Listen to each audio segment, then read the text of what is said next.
మనిషి పుట్టింది ఇంకొక జంతువుని తినడానికేనా? తాలింపు వేసుకుంటారు. నేను ఆ తాలింపు వేయడం అనేది అవాయిడ్ చేసేస్తున్నా అండ్ సాల్ట్ వేయడం కూడా అవాయిడ్ చేసేస్తున్నా. ఎందుకంటే 1 లీటర్ వాటర్ అంటే 1 లీటర్ తాగాలి అని థంబ్ రూల్ లాగా పెట్టుకోవడానికి లేదు. మన బాడీయే చెప్పిద్ది. ఇంకా హెల్దీగా ఉండాలి అని అంటే ఇంపోర్టెడ్ ఫ్రూట్స్ కావాలి, ప్రోటీన్ పౌడర్స్ కావాలి, ఎక్స్పెన్సివ్ సప్లిమెంట్స్ కావాలి, ఫ్యాన్సీ డైట్ ప్లాన్స్ కావాలి అని అనుకుంటూ ఉంటారు అందరూ.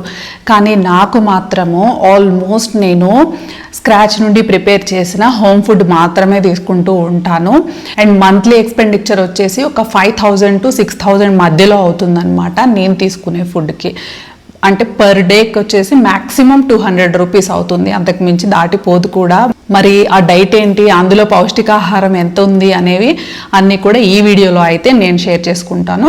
Welcome back to simplify now. నేను మీ శ్రీలక్ష్మి. మన ఇంటిని, మన అలవాట్లని, మన జీవితాలని మనము కలిసి సింప్లిఫై చేసుకుందాము. Subscribe to simplify now. So నేను ఎవ్రీడే ఫాలో అయ్యే నా వెజిటేరియన్ డైట్ కంప్లీట్గా అయితే ఈ వీడియోలో షేర్ చేసుకుంటాను. అండ్ ముందుగా ఒక మాట, ఇది ఏ డాక్టర్ ప్రిస్క్రైబ్ చేసింది, అలాగే న్యూట్రిషన్ అడ్వైస్ కూడా కాదు. నేను సొంతగా నాకు ఎలాంటిది సెట్ అవుతుంది, ఎలాంటివి సూట్ అవుతున్నాయి, అన్ని పౌష్టికాహార లోపాలు లేకుండా అన్నీ కరెక్ట్గా న్యూట్రియంట్స్ అన్నీ కూడా కరెక్ట్గా అందుతున్నాయా, అలా అందాలి అని అంటే ఎట్లా ఫాలో అవ్వాలి అనే దాని గురించి నేనుగా కొన్ని సంవత్సరాలుగా నేను నా మీద నేనే రీసెర్చ్ చేసుకుంటూ తెలుసుకొని స్టేబుల్ అయిన తర్వాత ఈ వీడియోలో అయితే నేను షేర్ చేసుకుంటున్నాను. అండ్ ఇది ఎస్పెషల్లీ లేడీస్కి అయితే చాలా యూజ్ అవుతుంది అనేసి అనుకుంటున్నాను. ముందుగా బ్రేక్ఫాస్ట్ విషయానికి వచ్చేద్దాం. బ్రేక్ఫాస్ట్ వచ్చేసరికి నేను ఎప్పుడు కూడా ఫర్మెంటెడ్ ఫుడ్ తీసుకోవడానికే మ్యాక్సిమం ప్రిఫరెన్స్ ఇస్తాను అనమాట. ఆ మధ్యకాలంలో ఉప్మాలు అవి చేసేవాళ్ళం, కానీ మొత్తం అన్నీ కూడా స్కిప్ చేసేసాను. అండ్ మార్నింగ్ లేచిన తర్వాత తిరువారాధన అవన్నీ అయిపోయేసరికి నాకు ఒక 6:37 అయిపోతుంది. ఆ తర్వాత ఒక 1 లీటర్ వాటర్ అంటే 1 లీటర్ తాగాలి అని థంబ్ రూల్ లాగా పెట్టుకోవడానికి లేదు. మన బాడీయే చెప్పిద్ది ఇంకా చాలు నేను తాగలేను అని, అప్పుడు ఆపేయాలి. లేకపోతే మనకు ఒక వామిటింగ్ సెన్సేషన్ లాగా ఉంటుంది అనమాట. ఇంకా 1.5 లీటర్ ఖచ్చితంగా తాగి తీరాలి అని రూల్ పెట్టుకున్నాము అని అంటే. సో తిరువారాధన పూర్తి అయిపోయిన తర్వాత నేను 1 లీటర్ తాగడానికి బాటిల్ పెట్టుకుంటాను. ఎంత తాగగలిగితే అంత వాటర్ అయితే తాగుతాను అనమాట. అండ్ వామ్ వాటర్ ఇవన్నీ అయితే నాకైతే సూట్ అవ్వలేదు. నేను రూమ్ టెంపరేచర్ వాటర్ మాత్రమే తీసుకుంటాను. అంతేకాని ఇంకా ఈ జీరా అని, లెమన్ అని ఇలాంటివి మార్నింగ్ తీసుకోవడం, ఇట్లా నేను కొంచెం పని ఎక్కువ పెట్టుకునేవి, అలాగే కొంచెం ఏమన్నా సైడ్ ఎఫెక్ట్స్ వస్తాయేమో అన్నీ అందరికీ సెట్ కావు కదా, సో అలాంటివి పెట్టుకోను. సో ఓన్లీ ప్లెయిన్ వాటరే తాగుతాను. దాని తర్వాత ఒక 1-2 hours తర్వాతనే బ్రేక్ఫాస్ట్ ఉంటుంది. సో బ్రేక్ఫాస్ట్లో నేను తీసుకునేది ఏంటి అని అంటే మెయిన్లీ మినపట్లు. వారంలో ఒక్కరోజే మినపట్లు చేసుకునేలాగా చూస్తాను అనమాట. ఒక రోజే అని అంటే ఒక బ్రేక్ఫాస్ట్ మార్నింగ్కి ఈవినింగ్కి అయిపోవాలంతే. ఆ మినప్పు అట్ల కోసం రుబ్బుకున్న పిండి అయితే అయిపోతుంది. ఎందుకనంటే అది కొలెస్ట్రాల్ ఉంటుంది కాబట్టి దాంట్లో ఉండే దానికన్నా కూడా వేరే సీడ్స్లో మనకి వేరే లెంటిల్స్లో ఎక్కువ ప్రోటీన్ ఉంటుంది కాబట్టి కొంచెం వేరే వాటి మీద ఇన్వెస్ట్ చేయొచ్చు అని చెప్పేసి మినపట్లు ఒక టేస్ట్కి మనకి ఇష్టం కాబట్టి వారంలో ఒకసారి. And idli the best fermented food, and dosa is also best fermented food. కానీ పెసర దోశలు, వీట్ దోశలు, అలాగే రాగి దోశలు, ఇట్లా మిల్లెట్ దోశలు, మిల్లెట్స్ అని అంటే మళ్ళీ అన్నీ తీసుకోను, రాగులు ఇలాంటివి మాత్రమే, చాలా లిమిటెడ్ మిల్లెట్స్ అనమాట. అన్ని మిల్లెట్స్ జోలికి నేను అస్సలు వెళ్ళను, ఓన్లీ రాగులు మాత్రమే తీసుకుంటాము. అలాగే సామలు కూడా, ఏకాదశి రోజు కూడా మనము సామలతో దోశలు చేసుకొని తినొచ్చు కదా, సో సామలు, ఇవే ఫర్మెంటెడ్ ఫుడ్ మాత్రమే బ్రేక్ఫాస్ట్లో తీసుకుంటాం. వారంలో ఒకరోజు మినపట్లు, అలాగే 2 సార్లు ఇడ్లీ, పెసరట్లు, అలాగే ఒక్కరోజు మాత్రం పొంగల్ చేసుకుంటాము అంతే. సో దాంతో వచ్చేసరికి కాంబినేషను అయితే మిక్స్డ్ వెజిటబుల్స్ వేసిన సాంబార్, లేదు అని అంటే పల్లీ చట్నీ. అంటే వేరుశనగ పప్పులు, వేయించిన శనగపప్పులు ఉంటాయి కదా, పుట్నాల పప్పులు, అవి కొబ్బరి ఎక్కువగా వేసి పప్పులు తక్కువగా వేసి పచ్చిమిర్చితో వాటిని రోస్ట్ చేసేసి మిక్సీ వేసి చట్నీ వేసుకుంటాం అనమాట. సో అదనమాట. అక్కడ మనకి ఏమవుతుంది అని అంటే ప్రోటీన్ దొరుకుతుంది. వేరుశనగ పప్పుల నుండి, చట్నీ నుండి ప్రోటీన్ వస్తుంది మనకి. అలాగే ఫర్మెంటెడ్ ఫుడ్ నుండి విటమిన్ B12 వస్తుంది, ప్రోటీన్ వస్తుంది. ప్రోటీన్ వచ్చేది ఎందులో నుండి అని అంటే పప్పుల నుండి, పెసరట్ల నుండి ఎక్కువ ప్రోటీన్ వస్తుంది అండ్ ఫైబర్ కూడా దొరుకుతుంది. సో అది అంతటితో ఆగిపోకుండా బ్రేక్ఫాస్ట్లో నేనైతే ఒక జామకాయ కూడా తీసుకుంటాను మార్నింగ్ బ్రేక్ఫాస్ట్లో. అది స్టార్ట్ చేసే ముందు కాదు, కంప్లీట్ అయిపోయిన తర్వాత ఒక జామకాయ అయితే మీడియం సైజ్ది ఒక జాంకాయ తీసుకుంటాను. అక్కడితో నాకు లెక్క అనమాట. ఇప్పుడు టిఫిన్కి కూర్చున్నాము పెట్టుకున్నాము అని అంటే ఇందులో ప్రోటీన్ ఉందా, క్యాలరీస్ ఎంతవరకు ఉన్నాయి, క్యాలరీస్ ఎక్కువ తక్కువ అయినా కూడా పర్వాలేదు, ఎందుకంటే మనం ఇంకొంచెం ఎక్కువ యాక్టివిటీస్ చేస్తే ఆ క్యాలరీస్ ఎలాగో బర్న్ అయిపోతాయి. కాబట్టి క్యాలరీస్ని అంతగా కౌంట్ చేసుకుని తినాలి అనేది ఎస్ చేసుకోవాలి. వెయిట్ లూజ్ అవ్వాలి అనుకున్న వాళ్ళు, ఏదైనా టార్గెట్ పెట్టుకున్న వాళ్ళు. బట్ మన డే టు డే లైఫ్ మనకి ఎలాంటి డెఫిషియన్సీస్ రాకుండా మెయింటైన్ చేసుకుంటూ వెళ్ళాలి అని అన్నప్పుడు మనం ఇంట్లో హోమ్ మేకర్స్ వర్క్ చేసుకుంటూ ఉంటాం కాబట్టి ఇంకొంచెం ఎక్కువ వర్క్ చేసాము, లేదో ఇంకొక పావు గంట ఎక్కువ నడిచాము అని అంటే ఎక్సెస్ క్యాలరీస్ అనేది బర్న్ అయిపోతాయి. సో మనం మెయిన్లీ చూసుకోవాల్సింది ప్రోటీన్ వెళ్తుందా లేదా అనేది. ఎక్స్క్లూజివ్లీ వెజిటేరియన్స్ ప్రోటీన్ మీద చాలా ఫోకస్డ్గా ఉండాలి అన్నమాట. అలాగే 11 o'clock టైంలో వచ్చేసి లెమన్ జ్యూస్ తీసుకుంటాను. అందులో సాల్ట్ వేసుకునేదాన్ని ఇంతకుముందు నేను. సో సాల్ట్ కూడా ఇప్పుడు మానేసాను, ఎక్సెస్ సోడియం తీసుకోవడం అవసరం లేదు బాడీకి అని చెప్పేసి. ముందు ఒకసారి మరీ పుల్లగా ఒకలా అనిపించింది, కానీ అలా తాగ్గా 4, 5, 6 రోజులకి, వారం రోజు, 10 రోజులకి ఇంకా అదే అలవాటు అయిపోయింది. ఊరికే చూద్దాము అని ఒకసారి పంచదార వేసుకుంటే ఇంకా టేస్ట్ నచ్చట్లేదు అనమాట. మనం అలా అలవాటు అయిపోతాం కాబట్టి. సో లెమన్ అయితే తీసుకుంటాను 11 o'clockకి. సో మార్నింగ్ టు మనము లంచ్కి వెళ్ళే ముందు నేను చూసుకునేది ఏంటి అని అంటే, విటమిన్స్ వెళ్ళాయా, ప్రోటీన్ వెళ్ళిందా, కార్బ్స్ ఎంతవరకు వెళ్ళాయి, అండ్ దాంతోపాటుగా ఫైబర్ ఇంటేక్ ఎంత ఉంది అనేది. సో ఈ బ్రేక్ఫాస్ట్లో వచ్చేసి నాకు జామకాయ నుండి ఫైబర్ వెళ్ళింది, లెమన్ నుండి విటమిన్ సి వెళ్తుంది, అలాగే ప్రోటీన్ వచ్చేసి టిఫిన్లో వెళ్తుంది, అండ్ ఫర్మెంటెడ్ ఫుడ్ వచ్చేసి గట్ హెల్త్కి చాలా బెనిఫిషియల్గా ఉంటుంది అనమాట. సో అంతవరకు సరిపోతుంది. అండ్ మధ్యాహ్నం లంచ్ విషయానికి వచ్చేసరికి 1 cup ఆఫ్ రైస్, 1 cup అంటే 1 cup of rice, cooked rice అనమాట.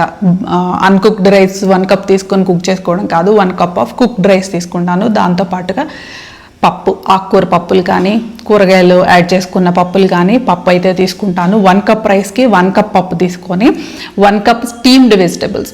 డీప్ ఫ్రైలు అయితే అస్సలు చేసుకోవట్లేదు, ఆయిల్లో వేసేసి స్టీమ్ చేసేసుకొని మనము తాలింపులో వేసేసుకుంటాం అనమాట. లేదు అని అంటే తాలింపులో కూరగాయ ముక్కలు వేసేసి ఉప్పు పసుపు వేసి మూత పెడితే స్టీమ్ అయినట్టుగానే మగ్గిపోతాయి అవి. సో అలాంటి curries 1 cup and 1 cup of curd. ఒక మీల్ ప్లేట్లో 4 cups అయితే పెట్టుకుంటా. 1 cupలో రైస్, 1 cup ఆఫ్ పప్పు, అండ్ 1 cupలో వెజిటబుల్స్, అండ్ 1 cup కర్డ్. అలాగే 50 grams ఆఫ్ పన్నీర్ని నేను కొంచెము నెయ్యి వేసి దాంట్లో రోస్ట్ చేసి కొద్దిగా ఉప్పు, కారము, కొద్దిగా గరం మసాలా అప్పుడప్పుడు యాడ్ చేసుకుంటా, లేదంటే పెప్పర్ పౌడర్ యాడ్ చేసేసుకుంటాను అనమాట. సో ఇది నేను లంచ్కి తీసుకునే విధానము. ఇందులో కూడా నాకు ప్రోటీన్ వస్తుంది, పన్నీర్ నుండి వస్తుంది, అలాగే కర్డ్ నుండి వస్తుంది, పప్పులో నుండి వస్తుంది, ఫైబర్ వస్తుంది, కూరగాయల నుండి వస్తుంది, కార్బ్స్ వస్తున్నాయి రైస్లో నుండి. ఇంతకు మించి ఇంకేమీ లేదు. సో ఎలాంటి పప్పులు అని అంటే కందిపప్పు, పెసరపప్పు అంతా కూడా నాకు రైస్తో పడదనమాట. సో నేను అది దోశలు, పొంగల్లోకే డెడికేట్ చేసుకుంటాను. లంచ్లో నేను పెసరపప్పు అయితే వండుకోను, ఓన్లీ కందిపప్పు. అండ్ రెడ్ కలర్ కందిపప్పు ఉంటుంది కదా, మసూర్ దాల్, అదైతే తీసుకోము, ఎందుకంటే మనకి సాంప్రదాయంలో అది అలౌడ్ కాదనమాట. ఎల్లో కలర్ కందిపప్పు మాత్రమే. సో ఆకుకూరలు వేసుకున్న కందిపప్పు, అలాగే మిక్స్డ్ వెజిటబుల్స్ ఉన్న సాంబార్, లేదు అని అంటే కొంచెము కూరగాయలు వేసుకుంటాం కదా పప్పులో, దోసకాయని ఇట్లాంటివి, టొమాటో ఇలాంటివి వేసుకుంటాం కదా. సో ఆ పప్పు కానీ ఇట్లాంటి పప్పు అయితే. ఎవ్రీడే పప్పు ఉంటుందా అని అంటే ఎవ్రీడే ఉండాలని లేదు. ఎప్పుడైనా పన్నీర్ గ్రేవీ ఇలాంటివి చేసుకున్నప్పుడు పప్పు చేసుకోవడం అయితే స్కిప్ చేసేస్తాను నేను. అండ్ 4 o'clockకి నేను తీసుకుంటాను శనగలు. ఇట్లా మనకి కాబూలీ శనగలు ఉంటాయి కదా, చిక్ పీస్, వైట్ కలర్వి, వాటిల్లో విటమిన్ B12 అయితే చాలా ఉంటుందన్నమాట. సో విటమిన్ B12 కోసం నేను ఆ శనగలు తీసుకుంటా. యూజువల్గా శనగలు ఓవర్ నైట్ నానబెట్టి మార్నింగ్ కుక్కర్లో అట్లా బాయిల్ చేసిన తర్వాత తాలింపు వేసుకుంటాను. నేను ఆ తాలింపు వేయడం అనేది అవాయిడ్ చేసేస్తున్నాను, అండ్ సాల్ట్ వేయడం కూడా అవాయిడ్ చేసేస్తున్నాను. ఎందుకంటే సాల్ట్ వేస్తే ఎక్సెస్ సోడియం వెళ్తుంది బాడీకి, విచ్ ఈజ్ అన్నెసెసరీ. అండ్ తాలింపు వేయాలి అని అంటే మళ్ళీ ఆయిల్ వేయాల్సి వస్తుంది. సో ఎందుకు అవసరం లేదు, జస్ట్ అలా ఉడికించుకొని తీసుకోవడమే అనమాట. మామూలుగా మనము వేరుశెనగకాయలు కొనుక్కుంటాం కదా, కాయల్ని మనం ఉడికించుకొని ఇంకా ఒల్చుకొని తింటాం కదా, అప్పుడు ఎట్లాంటి ఫ్లేవర్ ఉంటుంది అట్లానే ఉంటుంది. కాబూలీ శనగల్ని కూడా మనం ఏమీ ఫర్దర్గా కుక్ చేయకుండా జస్ట్ బాయిల్ చేసుకొని తిన్నాము అని అంటే. అండ్ దాని నుండి మనకి విటమిన్ B12 అండ్ ప్రోటీన్ కూడా మంచిగా అందుతుంది అనమాట. మరీ ఎక్కువ తినకూడదు, మ్యాక్సిమం 1 కప్ కన్నా లోపే తీసుకోవాలి. ఎందుకంటే దానిలో కార్బోహైడ్రేట్స్ కూడా ఉంటాయి, క్యాలరీస్ ఉంటాయి, కాబట్టి మళ్ళీ మనకి వెయిట్ పుట్ ఆన్ అయ్యే ఛాన్సెస్ ఉంటాయి. అవి తీసుకుంటాను. అలాగే కాబూలి శనగలు ఒక రోజు అయితే, ఒక రోజేమో బ్రౌన్ శనగలు ఉంటాయి కదా మనకి, అవి కూడా తీసుకుంటాము ఇట్లా బాయిల్ చేసుకొని. సో ఎందుకు అనంటే విటమిన్ B12 కోసం. ఎందుకు విటమిన్ B12 అనంటే మళ్ళీ మనము ఈ పన్నీర్ కూడా mostly protein and vitamin B12 కోసం మనం తీసుకుంటున్నాము. ఎక్సెస్ కర్డ్ కూడా అందుకే తీసుకుంటున్నాము. సో B12 గురించి అయితే మాట్లాడాలి. ఈ నా డిన్నర్ కూడా అయిపోయిన తర్వాత దాని గురించి ఒక విషయం అయితే ఈ వీడియోలో షేర్ చేసుకుంటాను. సో అదనమాట. సాయంత్రం వచ్చి శనగలు తీసుకుంటాను. దాంతోపాటు ఒక చిన్న కప్పు రాగి జావా, మరీ ఎక్కువ కాదు, చిన్న కప్పే అనమాట. ఒక చిన్న కాఫీ టీ కప్ ఉంటుంది కదా, అంతది రాగి జావా విత్ మిల్క్ యాడ్ చేసుకునే తీసుకుంటాను అనమాట. అందులో కూడా సాల్ట్ లేదు, షుగర్ లేదు. అండ్ డిన్నర్ వచ్చేసి 7 to 7:30 మధ్యలో అవుతుంది. నేనేం చేస్తానంటే ఒక కుకుంబర్ 1.5 or 2 సైజుని బట్టి క్యారెట్ పీసెస్ తీసుకుంటాను. దాంతోపాటుగా నేను దోశలు ఇంట్లో వాళ్ళ కోసం ఇడ్లీలు చేసినా కూడా నేను ఒక ఇడ్లీ కానీ ఒక దోశ కానీ తీసుకుంటాను ఈవినింగ్, అంతే. ఇంకా అంతకు మించి ఏమీ లేదు. అండ్ ఒక 25 grams ఆఫ్ పన్నీర్ కూడా నేను రోస్ట్ చేసి తీసుకుంటాను ఈవినింగ్. డిన్నర్లో కూడా 25 grams, లంచ్లో 50 grams పన్నీర్ తీసుకుంటా, డిన్నర్లో వచ్చేసి 25 grams పన్నీర్ అయితే తీసుకుంటాను. వీటన్నిటిలో కూడా ఏది కాంప్లికేటెడ్ కుకింగ్ అయితే లేదు, ఎక్కువ టైం కిచెన్లో స్పెండ్ చేయాల్సిన అవసరం కూడా లేదు. నేను అలాంటి వాటికే చూసుకుంటా. ఎందుకంటే అల్ట్రా ప్రాసెస్డ్ ఫుడ్ అంటాం కదా, మనము బయట నుండి తెచ్చుకున్న ఫ్రైలు కానీ, స్నాక్స్, క్రిస్ప్స్, వీటన్నిటినీ కూడా, అండ్ బేక్ అయిన ఐటమ్స్, బర్గర్స్, ఫ్రెంచ్ ఫ్రై, ఇలాంటివన్నీ కూడా. సో మనం కూడా మన వెజిటేబుల్స్ని కానీ, లెంటిల్స్ని కానీ, వీటినన్నిటిని ఎక్కువగా కుక్ చేసే ప్రాసెస్ రకరకాలు డిఫరెంట్గా గ్రేవీలాగా, ఫ్రైలాగా, ఇంకొకలాగా చేసామని అనుకోండి. So end of the day అది కూడా అల్ట్రా ప్రాసెస్డ్ ఫుడ్డే అవుతుంది అనమాట మనకి. సో అంత నేనైతే కుక్ చేయను, జస్ట్ ఎంతవరకు కుక్ అవ్వాలో అంతవరకు కుక్ అయ్యేలాగానే చేసుకుంటాను. అండ్ పన్నీర్ అంటే ఎవ్రీడే తీసుకుంటానా అంటే ఎస్, నేను ఎవ్రీడే తీసుకుంటా. ఎందుకు అనంటే ప్యూర్ వెజిటేరియన్స్ మనము మష్రూమ్స్ కానీ, ఎగ్స్ కానీ, నాన్ వెజ్ ఇవన్నీ కూడా మన సెక్షన్లో లేదు కాబట్టి మనకి ప్రోటీన్ కావాలి, ప్లస్ విటమిన్ B12 కావాలి కాబట్టి పన్నీర్ అయితే కంపల్సరీ తీసుకుంటాను. అండ్ కర్డ్ కూడా. అండ్ ఇంకొక పాయింట్ నేను చెప్పడం మర్చిపోయాను, నేను 5 బాదం పప్పులు అయితే నానపెట్టినవి, పొట్టు తీసినవి 5 బాదం పప్పులు అయితే మార్నింగ్ సెక్షన్లో బిఫోర్ బ్రేక్ఫాస్ట్ అయితే నేను తీసుకుంటాను. అండ్ 2 ఖర్జూర పళ్ళు, డేట్స్ అయితే తీసుకుంటా. సాయంత్రం పెరుమాళ్ళకి 2 ఖర్జూర పళ్ళు నివేదన చేసి అవి 2 ప్రసాదంగా తీసుకుంటాను అనమాట నేను. సో ఇది మాత్రమే నేను ఫాలో అయ్యేది. అండ్ ఒక 2.5 లీటర్ నేను వచ్చేసి వాటర్ అయితే తాగుతాను. మిల్క్ అయితే ఆప్షనల్ అనమాట. మిల్క్ నేను రాగి జావలో యాడ్ చేసుకుంటున్నాను, కర్డ్గా తీసుకుంటున్నాను కాబట్టి పాలుగా తాగడము అనేది నేను వదిలేసాను అనమాట. సో ఇంకా ఇంతకు మించి నాకు బ్లాక్ టీలు, బ్లాక్ కాఫీలు, ఇంకా గ్రీన్ టీలు ఇట్లాంటి వేటి జోలికి నేనైతే వెళ్ళలేదు. భగవంతుని దయ వల్ల డైజెషన్ ప్రాబ్లమ్స్ కూడా ఏమీ లేవు, ఎందుకంటే తీసుకునేదంతా లైట్ ఫుడ్ కాబట్టి.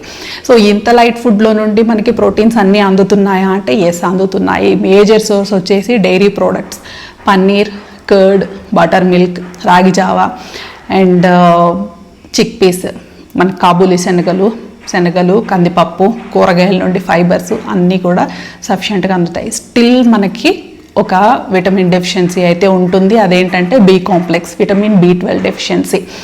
సరే, ఎక్కడికి వెళ్ళినా కూడా ఏ న్యూట్రిషన్ అడ్వైస్ తీసుకున్నా, లేదు ఒక డైటీషియన్స్ ఎవరైనా చెప్పినా, డాక్టర్స్ చెప్పినా కూడా నాన్ వెజ్ తినండి, చికెన్ తినండి, ఎగ్స్ తీసుకోండి, డైలీ ఎగ్ తినండి అని అంటారు. సో నేను ఒక డాక్టర్ని అడిగాను అనమాట. నాకు కన్సల్ట్ అయిన డాక్టర్, నేను హైదరాబాద్లో జస్ట్ జనరల్ మెడికల్ చెకప్ అయితే ఎవ్రీ ఇయర్ మనం చేసుకుంటూ ఉంటాం కదా. సో కొంచెం డెఫిషియన్సీస్ అయితే అనిపించాయి. అది ఇప్పుడు కాదు, ఒక 2.5 years ముందు చిన్న డెఫిషియన్సీ అయితే అనిపించేస్తే కన్సల్ట్ అయితే సప్లిమెంట్స్ ఇచ్చి, నాన్ వెజ్ అన్నారు, లేదు నేను వెజిటేరియన్ అన్నాను. సో సప్లిమెంట్స్ చూసుకోవాలి అన్న. నేనేం అడిగాను అంటే, మనిషి పుట్టింది ఇంకొక జంతువుని తినడానికేనా? మనం సర్వైవ్ అవ్వాలంటే ఇంకొక జంతువుని చంపుకొని తినాలా? అది కాదు అని అంటే మందులు వేసుకొని బతకడానిక? ఈ రెండేనా? ఈ రెండు తప్ప ఇంకొక ఆప్షన్ లేదా అని అంటే ఆ డాక్టర్ నాకు అర్థమయ్యేలాగా ఎక్స్ప్లెయిన్ చేశారేంటో తెలుసా? మనిషి పుట్టింది జంతువులను చంపుకు తినడానికి కాదు, అది క్రూర మృగాలకి డెడికేట్ చేసి ఉన్న హ్యాబిట్ అనమాట. మనిషికి ఇచ్చిన అలవాటు కానే కాదు. మనుషులు సరే అది ఇంకా టాపిక్ డివేట్ అయిపోతుంది అండ్ దాని మీద చాలా డిఫరెంట్ ఒపీనియన్స్ కూడా వస్తాయి, అది వద్దు. సో సప్లిమెంట్స్ అనేది కూడా మనకి థంబ్ రూల్ కాదు. మరి ఎట్లా మనిషి సర్వైవ్ అయ్యేది ఎట్లా అని అంటే విటమిన్ B12 అనేది మాత్రము అలాగే విటమిన్ D ఇవి రెండు మాత్రము మనం పొందలేము. ఎందుకు అని అంటే మిగిలినవన్నీ కూడా మనకి ఫుడ్ ద్వారా మనం ఇప్పుడు నేను లిస్ట్ అవుట్ చేసి చెప్పిన నేను తీసుకుంటున్న ఫుడ్ అన్నాను కదా, వాటి నుండి మనము తీసుకోవచ్చు అనమాట. ఈ B12 D అనేవి మాత్రం మనకి కష్టం, దొరకవు. ఎంత దొరికినా కూడా మనకి కంప్లీట్గా బాడీకి అందేలాగా అయితే దొరకవు. సో B12 అనేది ఒక బ్యాక్టీరియా నుండి వస్తుందంట. ఆ బ్యాక్టీరియా అనేది మట్టిలో ఉంటుంది.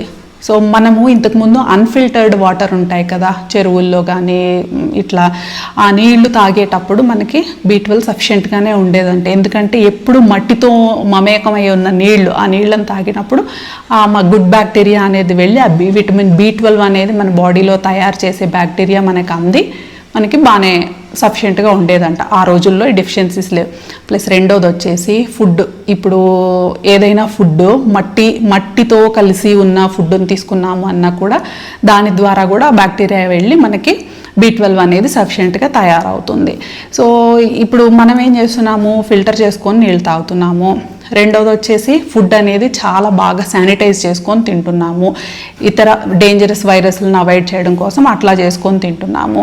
సో ఏమవుతుంది, మనకి ఆ బ్యాక్టీరియా అనేది వెళ్ళట్లేదు, మనకి B12 తయారవ్వట్లేదు. మరి జంతువులన్నీ ఏంటి, మట్టిలోనే తిరుగుతున్నాయి, మట్టిలో నుండే తింటున్నాయి కాబట్టి వాటికి విటమిన్ B12 అనేది చాలా ఎక్కువగా ఉంటుంది వాటి బాడీలో.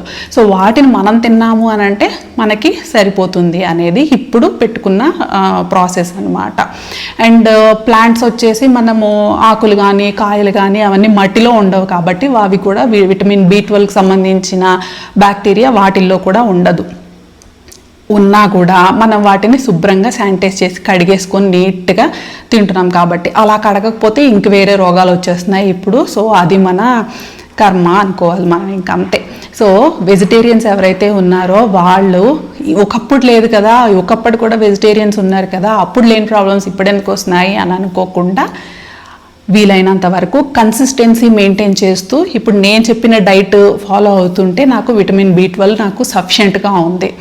అండ్ ఇలాంటివి మీ బాడీకి సూట్ అయ్యేవి, కొంతమందికి గ్యాస్ట్రిక్ ప్రాబ్లమ్స్ ఉండొచ్చు, శనగలు తింటే పడకపోవచ్చు, కొంతమందికి పన్నీర్ ఎలర్జీ ఉండొచ్చు, డైరీ ఎలర్జీ ఉండొచ్చు. అలాంటిది చూసుకొని మన బాడీకి ఏది సెట్ అవుతుంది అని ఒకళ్ళు చెప్పకముందు మనకే తెలిసిద్ది అనమాట. దాని ప్రకారము ఒక డైట్ అనేది మెయింటైన్ చేసుకొని ఆ టైమింగ్స్, ఆ ఐటమ్స్ ఏదో 4 రోజులు తిన్నాం, 6 రోజులు తిన్నాం అయిపోయింది అని కాకుండా ఆ కన్సిస్టెన్సీ అనేది మనం మెయింటైన్ చేయాలి. ఎస్, నేను టిఫిన్కి వెళ్ళాలి అని అంటే ఇవాళ టిఫిన్లో ఏమున్నాయి, దోశలు ఉన్నాయా, చట్నీ లేదా, సరే ఏదో ఒకటి వేసుకొని తినేద్దాంలే, కారపొడి వేసేసుకుందాం, ఇట్లా కాకుండా కరెక్ట్గా ప్రోటీన్ ఉందా, ఫైబర్ ఉందా, విటమిన్స్ దొరికే సోర్సెస్ ఉన్నాయా, ప్లాంట్ బేస్డ్ ఫుడ్ ఉందా, మనకి కార్బ్స్ సరిపోతున్నాయి, ఇవన్నీ కూడా మనం కరెక్ట్గా చూసుకొనే తినాలి. ఒక లంచ్ కూర్చున్నా, స్నాక్ కూర్చున్నా, నైట్ డిన్నర్ కూర్చున్నా కూడా మనకు అది అలవాటు అయిపోవాలన్నమాట. That too close to 40 and 40sలో ఉన్న లేడీస్కి చాలా అవసరం. ఎందుకంటే లేడీస్కి డెఫిషియన్సీస్ తొందరగా వచ్చేస్తాయి జెంట్స్ కంటే కూడా. సో ఈ ఫుడ్స్ నేను పెట్టుకున్న ఈ ఫుడ్స్ కన్సిస్టెంట్గా మెయింటైన్ చేయడం వల్ల నాకు ఎలాంటి డెఫిషియన్సీస్ లేవు. అండ్ నేను ఎక్స్ట్రా సప్లిమెంట్స్ తీసుకోవాల్సిన అవసరం కూడా లేదు. సో వెజిటేరియన్స్ ఎవరైతే ఉన్నారో లేడీస్ ఒక 35-40 ఏజ్ దగ్గరలో ఉన్నాము అన్నప్పుడు మెడికల్ టెస్ట్లు అయితే చేయించుకోవాలి. పెద్ద మెడికల్ టెస్ట్లు ఏం కాదు, మనకి కంప్లీట్ బ్లడ్ పిక్చర్ ఉంటుంది కదా అది, plus vitamin B12 and vitamin D test చేయించుకుంటే డెఫిషియన్సీస్ ఉన్నాయి అని అంటే సప్లిమెంట్స్ వాడుకుంటూ డైట్ అనేది కరెక్ట్గా ప్లాన్ చేసుకొని చేసుకోవచ్చు. దీనికోసము మనము ఒక పెద్ద అడ్వైజెస్ తీసుకోవాల్సిన అవసరం లేదు. మనకి ఏది సెట్ అవుతుంది మన బాడీకి అనేది మనకే తెలుస్తుంది. సో ఒక్కసారిగా తెలీదు, కొంచెం కొంచెంగా ట్రయల్స్ చేసుకుంటూ వెళ్తే మనకు తెలుస్తుంది అనమాట. సో హెల్త్ పరంగా మనము సప్లిమెంట్స్ యూస్ చేసుకున్నాము అని అంటే దాని వల్ల కొన్ని సైడ్ ఎఫెక్ట్స్ కూడా వచ్చే ఛాన్సెస్ ఉంటాయి. సో సప్లిమెంట్స్ కోసం కంప్లీట్గా లైఫ్ టైమ్ సప్లిమెంట్స్ మీదే డిపెండ్ అయ్యి లివ్ చేయలేము కాబట్టి ఆ డెఫిషియన్సీస్ నుండి ట్రాక్లోకి రావడానికి సప్లిమెంట్స్ సో ఈ గ్యాప్లో మనము ఫుడ్ హ్యాబిట్స్ అనేవి చేంజ్ చేసుకోవాలి. చేంజ్ అంటే ఉన్నవి మానేసి కొత్తవేవో తెచ్చుకోమని కాదు, మన ఇంట్లో మనం రెగ్యులర్గా యూజ్ చేసే మన ఫుడ్స్లోనే అన్ని విటమిన్స్, ప్రోటీన్స్, ఫైబర్ అన్నీ ఉన్నాయన్నమాట. విటమిన్ డి కోసం ఒక 15 to 30 minutes ఎండలో ఉంటే సరిపోతుంది. అండ్ అదే సరిపోదు, కంప్లీట్గా అదే సరిపోదు. అండ్ విటమిన్ డి కావాలి అని అంటే ఈ ఫుడ్ నా లిస్ట్లో నేను చెప్పాను కదా, కాబూలి శనగలు, బ్రౌన్ శనగలు, పప్పు, అలాగే రాగి జావా అని చెప్పేసి, మిల్క్, పన్నీర్, చీజ్, కర్డ్, వీటన్నిటిలో కూడా vitamin B12 and vitamin D అనేది ఉంటుంది. కానీ యూజువల్గా ఏం చెప్తారు అని అంటే వెజిటేరియన్ డైట్ నుండి మనకి అంత సఫిషియెంట్గా రాదు, అది సరిపోదు అని అంటారు. ఎందుకు అంటారు అని అంటే మనం ఆ కన్సిస్టెన్సీ మెయింటైన్ చేయం కాబట్టి. ఒక మెడిసిన్ ఏదైనా ఇచ్చి ఒక కోర్స్ లాగా యూజ్ చేయమంటే ఆ టైంకి మనం ఎట్లా అయితే ప్రతిరోజు అవి తీసుకుంటామో, ఆ సప్లిమెంట్స్ ఎట్లయితే తీసుకుంటామో, మనం తీసుకునే ఫుడ్ని కూడా, ఆ పెరుగుని కానీ, ఆ పన్నీర్ని కానీ, ఆ చీజ్ని కానీ, ఆ జావ కానీ, వీటన్నిటినీ కూడా మనము ఆ సప్లిమెంట్స్ లాగానే మన బాడీ మెషిన్ అనేది కరెక్ట్గా మెయింటైన్ అవ్వాలి అని అంటే ఇవన్నీ టైం టు టైం తీసుకోవాలి అన్న థాట్స్లోకి వచ్చేసేయాలన్నమాట. ఎంగేజ్లో 20sలో ఆ టైంలో అయితే అంత అవసరమైతే ఉండదు, అంత ఆలోచించాల్సిన అవసరం ఉండదు, ఏది పడితే తినేస్తాము, బాగా ఫిట్గా ఉంటాము. కానీ లేడీస్ 40sకి దగ్గరలోకి వస్తున్నప్పుడు చాలా చేంజెస్ ఉంటాయి, చాలా జాగ్రత్తగా ఉండాలి. ఏది పడితే అది తినకుండా తినేవన్నీ కూడా కరెక్ట్గా మంచివే తింటున్నామా, అన్ని కరెక్ట్గా ఉన్నవే తింటున్నామా అనేది ఆలోచించుకొని తింటే బాగుంటుంది, హెల్త్ బాగుంటుంది. లాంగ్ రన్లో 60 ఏళ్ళు వచ్చి 70 ఏళ్ళు వచ్చినా కూడా లీన్ బాడీ అనేది మెయింటైన్ అవుతూ ఉంటుంది అనమాట. ఇది నేను వెయిట్ లాస్ కోసం చెప్తున్నది కాదు, నేను వెయిట్ లాస్ కోసం ట్రై చేసింది కూడా కాదు. ఇది మనకి మసిల్ స్ట్రెంగ్త్ అనేది తగ్గకుండా ఉండడం కోసము, ప్రోటీన్ అండ్ విటమిన్ డెఫిషియన్సీస్ రాకుండా ఉండడం కోసము నేను ప్లాన్గా చేసుకొని ఒక ఎక్స్పెరిమెంట్ లాగా చేసి, అంటే ఎక్స్పెరిమెంట్ అంటే శనగలతోటి పెరుగుతోటి పెద్ద ఎక్స్పెరిమెంట్స్ ఏమి ఉండవు కదా, మధ్యలో మనం B12, డి, విటమిన్ డి టెస్టులు చేయించుకున్నప్పుడు వాటి రేంజే మనకి చెప్పేస్తుంది, మనం తీసుకునే ఫుడ్ ఎంత కరెక్ట్గా మనకి హెల్ప్ఫుల్గా ఉంటుంది అని చెప్పేసి. విటమిన్ డి అనేది సఫిషియెంట్గా దొరకాలి అని అంటే కొన్ని ఫోర్టిఫైడ్ ఫుడ్స్ ఉంటాయి. ఇప్పుడు మనకి Heritage blue colour packet milk packets ఉంటాయి కదా, వాటిల్లో కూడా vitamin A and vitamin D ఉంటాయి అన్నమాట. అవి మనము యాడెడ్ విటమిన్స్, సో అట్లా కూడా డిపెండ్ అవ్వచ్చు. కొన్ని మనం బడ్జెట్ పరంగా చూసుకోవట్లేదు అని అనుకుంటే కొన్ని సీరియల్ ఫుడ్స్ కూడా ఉంటాయి, అవి కూడా మనము యాడ్ చేసుకోవచ్చు ఏదైనా డెఫిషియన్సీలో ఉంటే. అలా ఏం లేదు, ఉన్నది చక్కగా ఫాలో అవుతూ మనము కన్సిస్టెన్సీ మెయింటైన్ చేస్తూ బడ్జెట్లో మనకి స్క్రాచ్ నుండి మనమే ఓన్గా ప్రిపేర్ చేసుకుంటూ తిన్నాము అని అనుకుంటే నా డైట్ ఏమన్నా హెల్ప్ అవుతుందేమో చూడండి. అండ్ ఇదంతా కూడా నేను డిస్క్రిప్షన్లో ఇస్తాను. నేను బ్రేక్ఫాస్ట్కి ఏం తీసుకునేవి, మధ్యలో స్నాక్ ఐటమ్స్ ఏంటి అనేవి, అలాగే లంచ్ ఏంటి, డిన్నర్కి ఏంటి, ఏం ఐటమ్స్ తీసుకుంటాను అనేది, ఇవి తప్ప ఎక్స్ట్రా ఏమీ తినను నేను ఇంకా అస్సలు. ఫ్రూట్స్, జామకాయ అన్నాను కదా, ఆ జామకాయ ప్లేస్లో ఎనీథింగ్ రీప్లేస్ అవుతుంది. అండ్ ఎనీథింగ్ విచ్ మీన్స్ ఆ సీజనల్ ఫ్రూట్స్ అనేది రీప్లేస్ అవుతాయి. ఈవినింగ్ శనగలు తీసుకున్న తర్వాత జావ తాగుతాను అన్నాను కదా, సీజనల్ ఫ్రూట్స్ ఉంటాయి కదా, కొన్ని సీతాఫలాలని, మనకి పనసకాయలు అనేసి కొన్ని సీజనల్ ఫ్రూట్స్ ఉంటాయి కదా, అవి కూడా ఆ టైంలో యాడ్ అవుతూ ఉంటాయి అన్నమాట. అండ్ ఈవినింగ్ డిన్నర్లో కూడా యాడ్ అవుతూ ఉంటాయి. సో ఫ్రూట్స్, వెజిటబుల్స్ మీద డిపెండ్ అయ్యి మనకున్న లెంటిల్స్, మన పప్పులు, చిరుధాన్యాలు, వీటన్నిటితోనే మనకి సఫిషియెంట్గా అన్నీ దొరికేస్తాయి. సో ఇప్పుడు చాలామంది కన్ఫ్యూజ్ అవుతారనమాట, ఎందుకు వెజిటేరియన్స్కి డి ప్రాబ్లము, B12 ప్రాబ్లము వస్తాయి, ఒకప్పుడు లేరా, అప్పుడు అందరూ ప్రతి ఒక్కళ్ళు మాంసం తిన్నారా, మనుషులంటే మాంసం తినడానికే పుట్టారా అనే దీని గురించి. సో ఇదంటండి డిఫరెన్స్. మనం అన్ని ప్యూరిఫై చేసుకుంటూ తినేసరికి ఆ విటమిన్ B12 మన బాడీలో తయారు చేసే బ్యాక్టీరియా అనేది మన బాడీలోకి వెళ్ళట్లేదు. సో ఏ యానిమల్స్ అయితే, ఏ బర్డ్స్ అయితే వాటిని తింటున్నాయో, మట్టిలో ఉన్న ఫుడ్ని తింటున్నాయో, వాటికి B12 బాగా తయారవుతుంది వాటి శరీరంలో. సో వాటి శరీరాలను మనం తింటే మనకు అందుతుంది అని చెప్పేసి నాన్ వెజ్ తినండి, ఎగ్స్ తినండి అనేసి డాక్టర్స్ అంతా కూడా ఇప్పుడున్న లైఫ్ స్టైల్, ఇప్పుడున్న సిచ్యువేషన్స్ని బట్టి చెప్తున్నారు.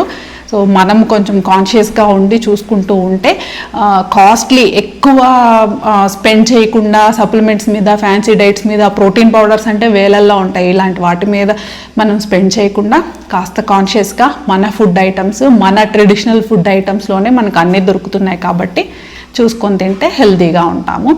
సో దీని గురించి దీని మీద ఏమైనా అబ్జెక్షన్స్ ఆర్ డౌట్స్ ఉన్నాయి, లేదా మీ ఒపీనియన్స్ చెప్పాలి అని అనుకుంటే you are most welcome comment సెక్షన్లో మీరు కమెంట్ చేయొచ్చు అనమాట. అలాగే మీరు ఎలాంటి డైట్ మెయింటైన్ చేస్తున్నారు, అండ్ ప్రోటీన్ కోసము vitamin D and vitamin B12 కోసం ఎట్లాంటి నేను చెప్పినవి కాకుండా ఇంకేదన్నా మనకి ఫుడ్ ఐటమ్స్ ఉన్నాయా మీరు మెయింటైన్ చేసేవి అని ఉంటే కూడా కమెంట్స్లో చెప్పండి. మన వ్యూవర్స్కి హెల్ప్ఫుల్గా ఉంటుంది, మన లేడీస్కి హెల్ప్ఫుల్గా ఉంటుంది ఈ డీటెయిల్స్, ఈ పర్టికులర్స్ తెలుసుకోవడం వల్ల.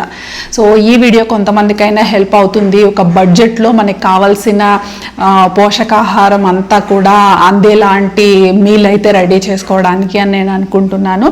చెప్పాను కదా, ఒక్కళ్ళకి వచ్చేసి 5,000 నుండి 6,000 రూపాయలు ఖర్చు అవుతుంది అనమాట నెల మొత్తము. పౌష్టికాహారం తీసుకోవాలి, పౌష్టిక శాకాహారం తీసుకోవాలి అని అంటే. సో నెక్స్ట్ మరో మంచి వీడియోలో మనం ఇంకొక మంచి టాపిక్ మాట్లాడుకుందాము. మన ఇంటిని, మన అలవాట్లని, మన జీవితాలని మనము కలిసి సింప్లిఫై చేసుకుందాము. అలాగే మన ఆహారపు అలవాట్లని కూడా మనము కలిసి సింప్లిఫై చేసుకుందాము. సో సింప్లిఫై నౌ ఛానల్కి సబ్స్క్రైబ్ అయిపోయి ఈ సింపుల్ జర్నీలో జాయిన్ అయిపోండి. Bye bye.